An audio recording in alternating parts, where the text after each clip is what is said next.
কল্পতরু কলম চ্যানেলের আজকের উপস্থাপনায় আপনারা শুনবেন শ্রী সত্যজিৎ রায়ের লেখা তারিণী খুড়োর গল্প ডুমনিগড়ের মানুষ খেকো।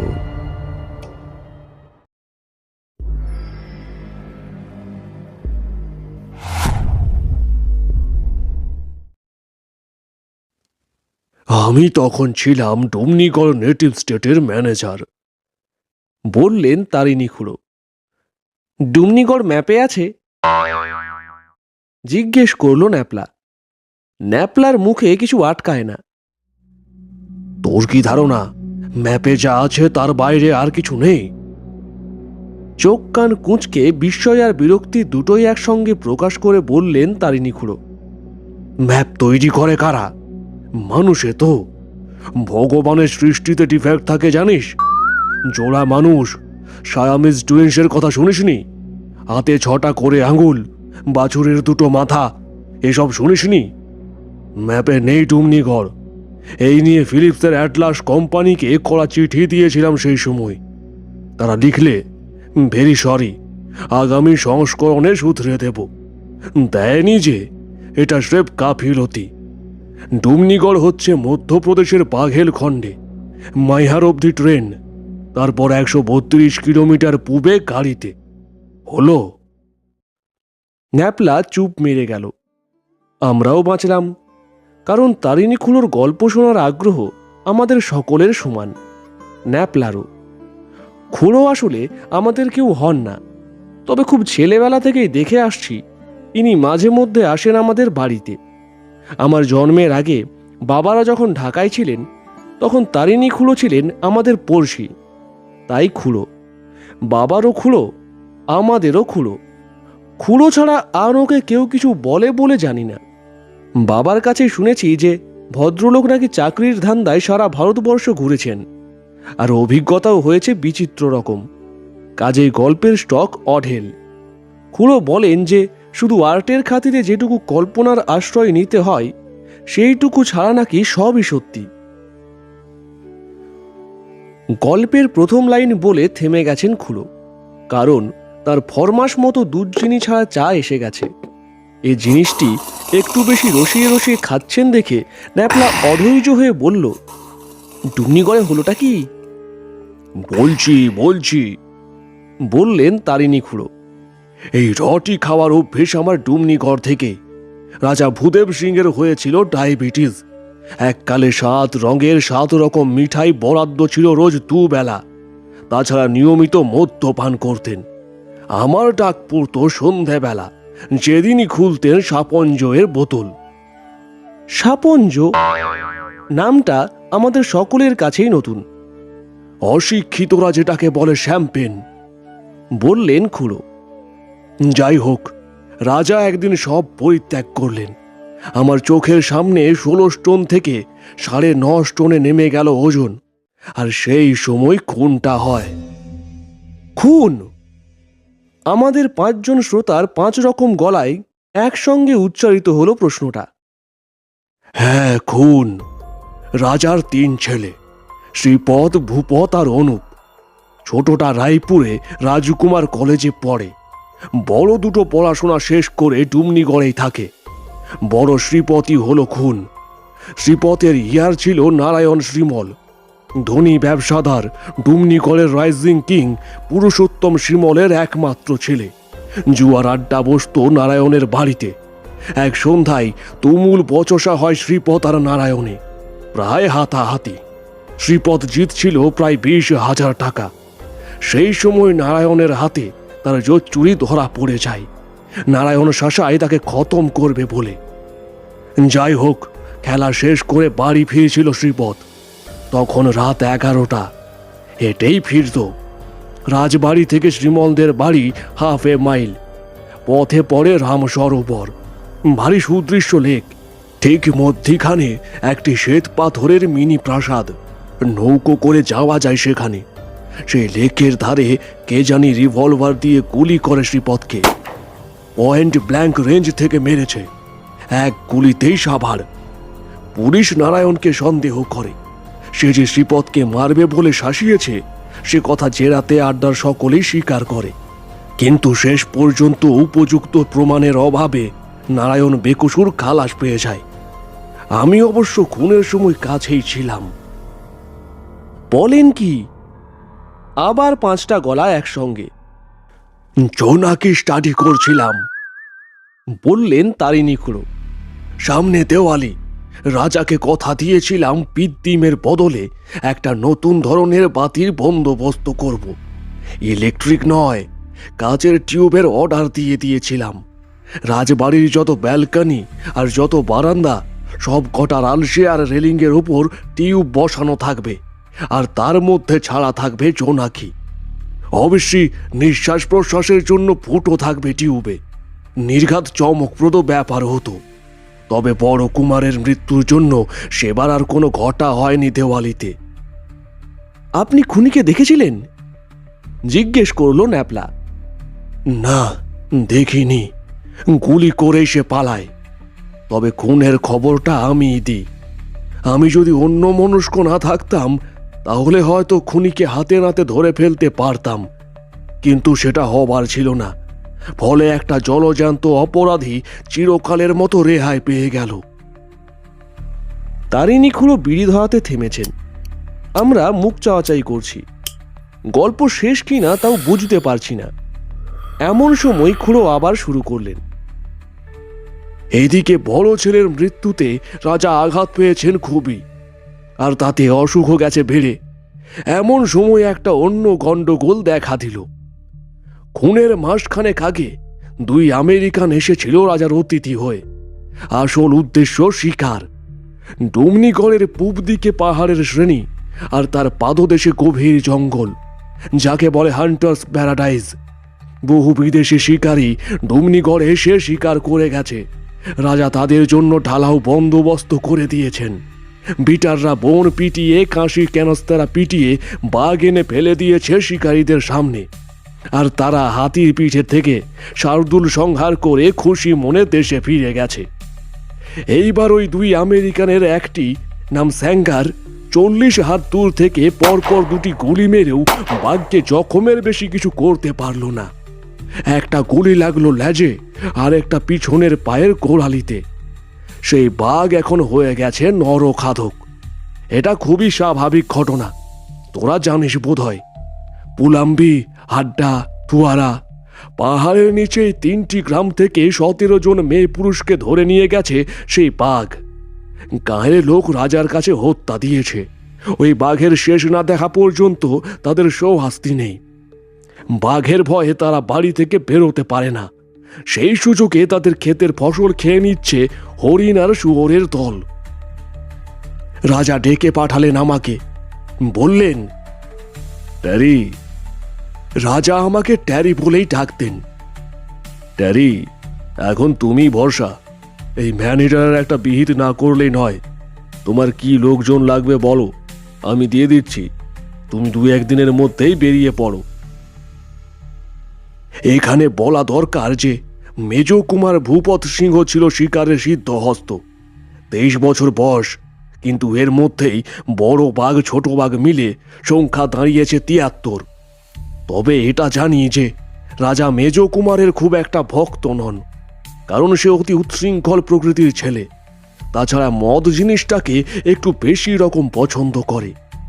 আমি মেজ কুমারের হয়ে একবার সুপারিশ করেও কোনো ফল হলো না। কাজেই আমাকে রাজি হতে হলো। আমার তখন জোয়ান বয়স, সবে 30 পেরিয়েছে। চোখে মাইনাস পাওয়ারের পুরু চশমা সত্ত্বেও অব্যর্থ টিপ। কর্নেল হোয়াইট হেড নিজে হাতে ধরে বন্দুক চালানো শিখিয়েছিলেন আজমিরে থাকতে। যেখানে উৎপাতটা হচ্ছে সেখানে পৌঁছতে হলে একটা ছোট নদী পেরোতে হয়। সে নদীর নাম লুঙ্গি কেন জিজ্ঞেস করিসনি ন্যাপলা? কারণ উত্তর আমি জানি না। এই লুঙ্গিরই পাশে এক অসত্য গাছের তলায় মাস 4 হলো এক বাবাজি এসে আস্তানা গেড়েছেন। এ খবর আমরা পেয়েছি। রাজার আবার হোলি ম্যানে খুব বিশ্বাস। বলে দিলেন যাবার সময় আমি যেন একবার দেখা করে যাই। রাজা শুনেছেন বাবাজির কাছে নাকি অনেক রকমের ওষুধ আছে। যদি ডায়াবেটিসের কোনো ওষুধ বলতে পারেন আমি যেন সেটা জেনে নিই। জানুয়ারি মাস, প্রচণ্ড শীত পড়েছে সেবার। তারই মধ্যে দুটি পেয়ারা সমেত বেরোবার সব তোড়জোড় করে ফেললাম। রাজার কাছে বিদায় নিতে গিয়ে দেখি মেজকুমার বসে রয়েছেন তার ঘরে। বুঝলাম একটা কথা কাটাকাটির মাঝখানে গিয়ে পড়েছি।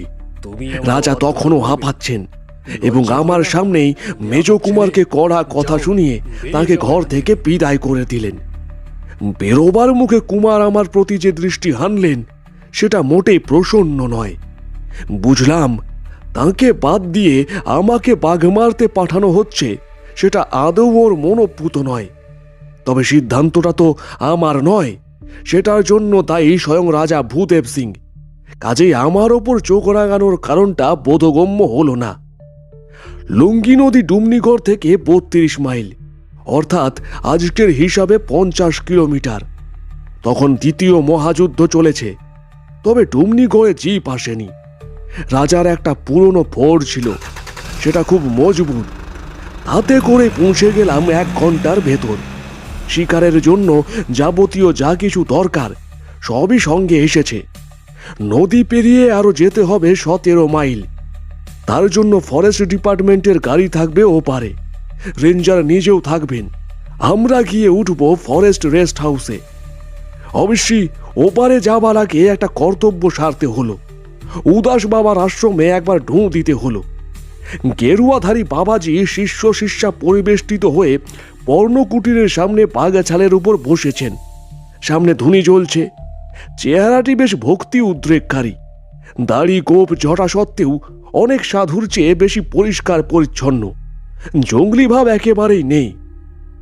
সাধু আমাকে দেখে স্মিতহাস্য করে আয় রে বলে তার সামনে একটা জায়গা দেখিয়ে দিলেন। আমি গিয়ে বসলাম। সাধু চেয়ে রইলেন আমার দিকে। ঠোঁটের কোণে সেই স্মিত হাসির রেশ।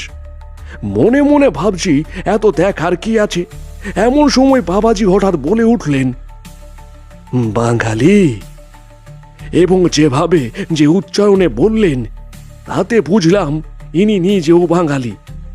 এতে অবাক হলাম বই কি, কারণ যেদিন থেকে বাবাজি আস্তানা গেড়েছেন সেদিন থেকে শুনছি এনার কথা, কিন্তু কেউ বলেনি ইনি বঙ্গ সন্তান। কি চাস তুই? এখানে বলে রাখি, বাবাজিদের এই হোলসেল তুই তোকারি ব্যাপারটা আমি মোটেই বরদাস্ত করতে পারি না। তাই এনার প্রশ্ন শুনে ধাঁ করে মাথায় রক্ত উঠে গেল।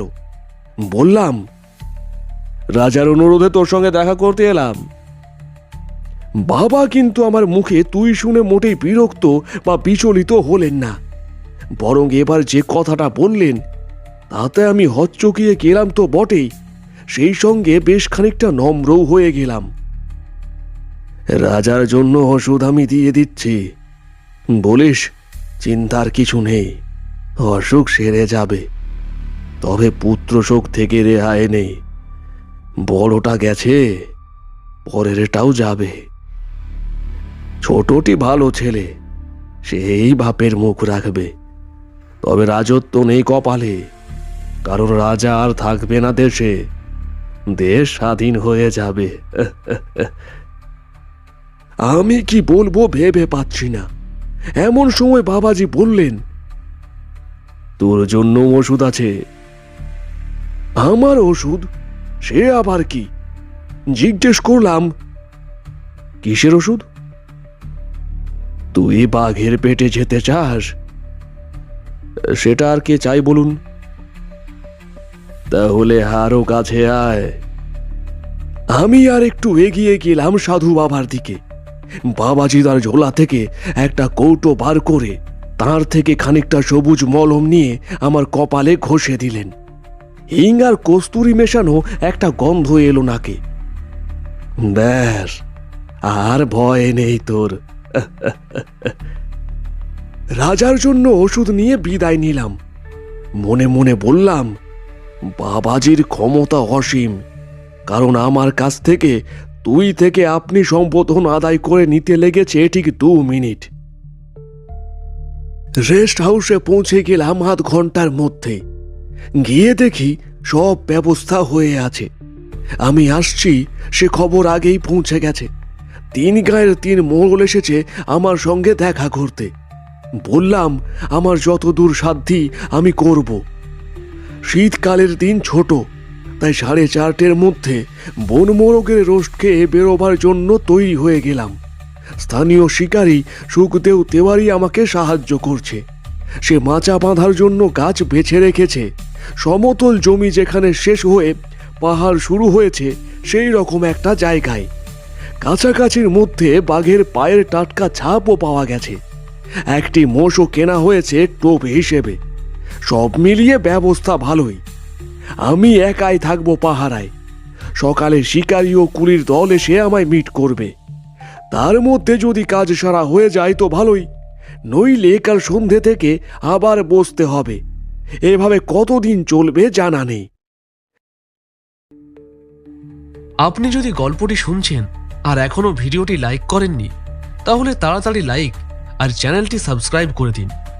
আপনাদের উৎসাহদান আমাদের নতুন নতুন উপস্থাপনে উদ্বুদ্ধ করে।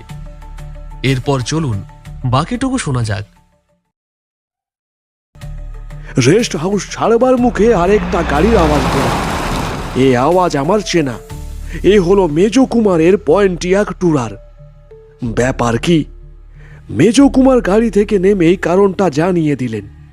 বললেন বাবাকে বলে রাজি করিয়েছেন, তিনিও আমার সঙ্গে নরখাদকের সন্ধানে যাবেন। এমন একটা গুরুদায়িত্ব শুধু একজনের ওপর দেওয়ার কোনো মানে হয় না। দাদার মৃত্যুতে বাবার বুদ্ধিশুদ্ধি লোপ পেয়েছে। কথাটা শুনে আমার মোটেই ভালো লাগলো না। রাজা সত্যি অনুমতি দিয়েছেন কিনা জানবার কোনো উপায় নেই। আমার ধারণা তিনি বারণই করেছেন, কিন্তু ঈর্ষাবশত ইনি নিজেই চলে এসেছেন। কি আর করি, মনিবের সন্তান, তার সঙ্গে তো আর ঝগড়া চলে না। তখনই তেওয়ারিকে বলে একটা দ্বিতীয় মাচার বন্দোবস্ত করা হলো। তবু ভালো যে মেজ কুমার তার নিজের জন্য শিকারের সব সরঞ্জাম সঙ্গেই এনেছিলেন। দুজনে গিয়ে উঠলাম মাচাতে। আমারটা শিমুল গাছ, ওনারটা বাদাম। আমাদের রেখে দল ফিরে গেল। আমরা রাত্রি জাগরণের জন্য তৈরি হলাম। নিচে থেকে যাতে বাঘ বুঝতে না পারে তার জন্য দুটো মাচার নিচেই লতা পাতা দিয়ে ক্যামুফ্লাজ করা হয়েছে। ব্যবস্থা পাকাপোক্ত। কুমার দেখি মাচায় উঠে ব্র্যান্ডির বোতল খুলেছেন। আমি ইশারায় তাকে বারণ করবার চেষ্টা করলাম। তিনি আমার দিকে চেয়েও চাইলেন না। অন্ধকারটা যেন একটু আগে হলো মনে করে আকাশের দিকে চেয়ে গাছের পাতার ফাঁক দিয়ে দেখি কালো মেঘে দিগন্ত ছেয়ে গেছে। 6টা নাগাদ বিদ্যুৎ বজ্রপাতের সঙ্গে মুষলধারে বৃষ্টি নামল।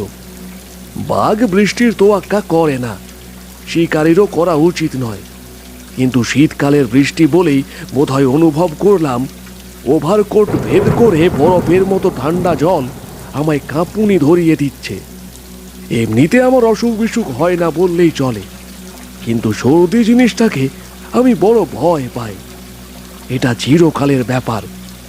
যখন একটা হাঁচি হলো তখন প্রমাদ গুনলাম। মাচায় বসা শিকারীর পক্ষে হাঁচি কাশি যে কি সর্বনেশে ব্যাপার তা বোধ হয় তোদের বুঝিয়ে বলতে হবে না। তাছাড়া হঠাৎ মনে পড়ে গেল ছেলেবেলায় এক জ্যোতিষী বলেছিল আমার অপঘাতে মৃত্যু হতে পারে। একে বাজ পড়ছে, তাই গাছের উপর বসা। পরিস্থিতিটা মোটেও ভালো লাগলো না। এবার কুমারকে ইশারা করে জানালাম আমি মাচা থেকে নেমে পড়ছি। আজ আর ম্যানিটারের সঙ্গে মোকাবিলা হবে না, কারণ এই হাঁচি শুনে তিনি আর এতল্লাটে আসবেন না। নিচে মোষটা জলে ছটফট করছে আর গলায় বাঁধা ঘন্টা অনবরত টিং টিং করছে। মাচা থেকে নামতে নামতে মনে হলো মেজ কুমারের ভাগ্য ভালো। নরখাদক সংহারের ক্রেডিটটা হয়তো তিনি একাই পাবেন। আমার এখন আশ্রয় নেওয়া ছাড়া গতি নেই। এই বৃষ্টিতে আর ভিজলে নিউমোনিয়া অবধারিত।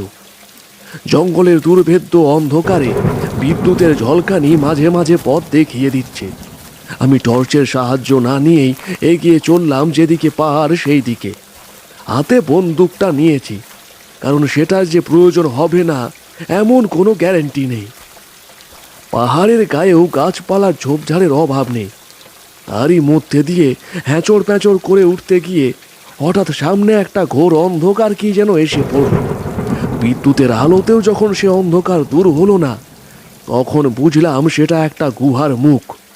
গিয়ে ঢুকলাম ভিতরে। মাথার ওপর ভারী বর্ষণ দূর হলো, বাঁচা গেল, শেল্টার পেয়ে গেছি। পকেট থেকে টর্চ বার করে সামনে ফেলে বুঝলাম গুহার অপর দিকের দেওয়াল টর্চের আলোর নাগালের বাইরে। কমপক্ষে 500 লোক এই গুহায় আশ্রয় নিতে পারে।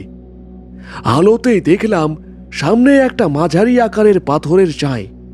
সেটাতে পিঠ দিয়ে বসলাম গুহার মেঝেতে। বাইরে সমানে বৃষ্টি হয়ে চলেছে। বিদ্যুতের আলোতে বুঝতে পারছি পাহাড়ের গা দিয়ে জলের ধারা নেমে এসে গুহার মুখের সামনে একটা ছোটখাটো জলপ্রপাতের সৃষ্টি করেছে। পকেটে সিগারেটের দেশলাই ছিল, সেটা এই অবস্থায় ব্যবহারযোগ্য হবে কিনা ভাবছি। এমন সময় তড়িৎ ঝলকানিতে একটা ব্যাপার দেখে চমকে উঠলাম। একটি লোক এসে গুহার ভিতর ঢুকল। লোকটির সামান্য খুঁড়িয়ে হাঁটা থেকে বুঝতে পারলাম ইনি মেজ কুমার। তার 7 বছর বয়সে পায়ের পাতার ওপর দিয়ে চলে যায় বাপের রোলস রয়েলস গাড়ি। সাহেব ডাক্তার মেজর স্টেভিংসের অস্ত্রোপচারের ফলে পা সেরে যায় ঠিকই, কিন্তু ডান পায়ের তুলনায় 1 ইঞ্চি ছোট হয়ে যায়। তার ফলেই এই খোঁড়ানো। মেজ কুমারের অন্ধকার দেহ আমার দিকে এগিয়ে এসে আমার পাশেই বসলো। একটা বোটকা গন্ধ কিছুক্ষণ থেকে পাচ্ছিলাম, তার সঙ্গে এবার হেনেসি ব্র্যান্ডির গন্ধ যোগ হলো। তারপর অনুভব করলাম গরম নিঃশ্বাস পড়ছে আমার মুখের ওপর। তারপর মেজ কুমারের কণ্ঠস্বর প্রবেশ করলো আমার কানে। শত্রু শেষ রাখতে নেই জানো। বলে কি লোকটা, আমি ওর শত্রু হতে যাব কেন? তোমাকে যখন আমি দেখে চিনেছি সেই রাতে, তখন তোমারও আমাকে দেখা এবং চিনে ফেলাটা আশ্চর্য নয়। কোন রাতে সেটা কি বলে দিতে হবে? ইমলি গাছের নিচে দাঁড়িয়েছিলে তুমি। দাদা ফিরছিল শ্রীমলের বাড়ি থেকে। আমার গরম লাগতে শুরু করেছে। ওভারকোটটা খুলে ফেলতে পারলে ভালো হয়। এই মেজ কুমারী তাহলে হত্যাকারী, নারায়ণ শ্রীমল নয়। দাদাকে হটিয়ে নিজে গদিতে বসার লোভ, যেমন আরো অনেক রাজ পরিবারেই হয়ে থাকে। কিন্তু আমায় সে চিনল কি করে সে রাতে? উত্তর এলো মেজ কুমারের মুখ থেকে। ত্রয়োদশীর চাঁদ উঠেছিল তখন। তোমার চশমার কাঁচ চকচক করছিল সেই আলোয়। এত পুরু কাঁচ ও তল্লাটে আর কারুর নেই। আমি চুপ করে আছি। আমার চোখের পাওয়ার মাইনাস নয়, এই চশমায় আমাকে বিট্রে করলো। একটা খুট করে শব্দ পেলাম। মেজ কুমারের টোটা ভরা রাইফেল উঁচিয়ে উঠেছে। ওরও আমার মধ্যে ব্যবধান 2 হাতের। ওই বাঘমারা 12 বোরের আগ্নেয়াস্ত্র এই দূরত্ব থেকে আমার উপর প্রয়োগ করলে আমার দেহ শত টুকরো হয়ে ছড়িয়ে পড়বে এই গুহার চারিদিকে। কিন্তু ওটা কি? একজোড়া জ্বলন্ত মার্বেল এগিয়ে আসছে আমার দিকে মেজ কুমারের পিছন থেকে, আর তার সঙ্গে সেই বোটকা গন্ধ। সেই ইয়োর প্রেয়ার্স মিস্টার ব্যানার্জি। বিদ্যুতের আলোতে বন্দুকের ইস্পাতের নল ঝিলিক দিয়ে উঠল, আর পর মুহূর্তেই একটা ভারী ধাতব শব্দে বুঝতে পারলাম বন্দুক গুহার মেঝেতে আছড়ে পড়েছে। একটা গোঙানির শব্দ ক্রমে দূরে সরে গেল, আর সেই সঙ্গে জ্বলন্ত মার্বেল দুটো। আমি কাঠ হয়ে বসে রইলাম। ক্রমে বজ্রবিদ্যুতের তেজ কমে এলো, বৃষ্টির শব্দ থেমে এলো। বোধহয় নার্ভাস ট্রেনের দরুন, কিংবা হয়তো জ্বর ছিল শরীরে। এই ঘটনার কিছুক্ষণ পরেই ঘুমিয়ে পড়ি। যখন ঘুম ভাঙল তখন ভোর হয়ে গেছে। গুহাটা যে কত বড় সেটা এখন বুঝতে পারলাম। আমি যেদিকে বসা তার বিপরীত দিকের দেওয়ালের সামনে পড়ে আছে মেজ কুমারের আধ খাওয়া মৃতদেহ, কিন্তু নরখাদকের কোনো চিহ্ন নেই। গুহার বাইরে একটা পাথর খণ্ডের আড়ালে ঘাপটি মেরে বসে রইলাম হাতে বন্দুক নিয়ে। একটা খুঁত খুঁত ভাব ছিল মনে, কারণ এটা জানি যে বাঘ সুযোগ পেয়েও আমাকে খায়নি, সেটা বাবাজির মরমের জন্যই হোক বা অন্য যে কোনো কারণেই হোক। শুধু তাই নয়, আমাকে নিশ্চিত মৃত্যুর হাত থেকে এসে রক্ষা করেছে। তবে গ্রামের লোকেরা যে লাঞ্ছিত সে কথা তো মিথ্যে নয়। তাই মন থেকে মমতা দূর করে দাঁতে দাঁত চেপে বসে রইলাম। 8টা পর্যন্ত বসে থেকেও যখন বাঘের দেখা পেলাম না, তখন অগত্যা ফিরতি পথ ধরলাম। মাচার কি অবস্থা দেখতে হবে কি। সেখানে চায়ের ফ্লাস্ক, জলের বোতল, বালিশ, কম্বল ইত্যাদি অনেক কিছুই রয়েছে। জায়গাটা খুঁজে পেতে অসুবিধা হলো না, কিন্তু যা দেখলাম তাতে চক্ষু ছানা ভরা। মাচা সমেত শিমুল গাছ বজ্রপাতে ঝলসে গেছে। তার পাশেই পড়ে আছে মৃত মোষ, আর তার কাঁধে দাঁত বসানো মৃত নরখাদক। সে এক বিচিত্র ছবি।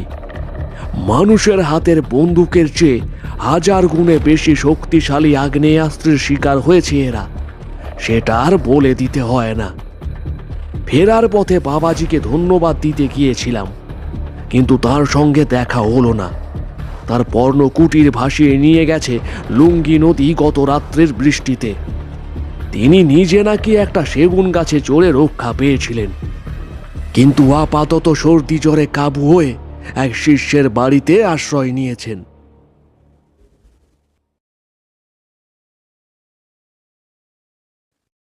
শুনছিলেন সত্যজিৎ রায়ের লেখা তারিণী খুড়োর গল্প ডুমনিগড়ের মানুষ খেকো। আশা করি আমাদের এই উপস্থাপনা আপনাদের ভালো লেগেছে। ভালো লাগলে অবশ্যই কমেন্ট করে আপনাদের মতামত আমাদের জানান। আর এরকম নানান উপস্থাপনা শুনতে আমাদের এই ছোট্ট চ্যানেলটি সাবস্ক্রাইব করে দিন। মনে রাখবেন, আপনাদের মতামত আমাদের কাছে খুবই গুরুত্বপূর্ণ। তাই অবশ্যই কমেন্টের মাধ্যমে নিজের মতামত জানাতে ভুলবেন না। ধন্যবাদ। ফিরব নতুন উপস্থাপনা নিয়ে। ততদিন সুস্থ থাকুন, শুনতে থাকুন আর সাহিত্যে থাকুন।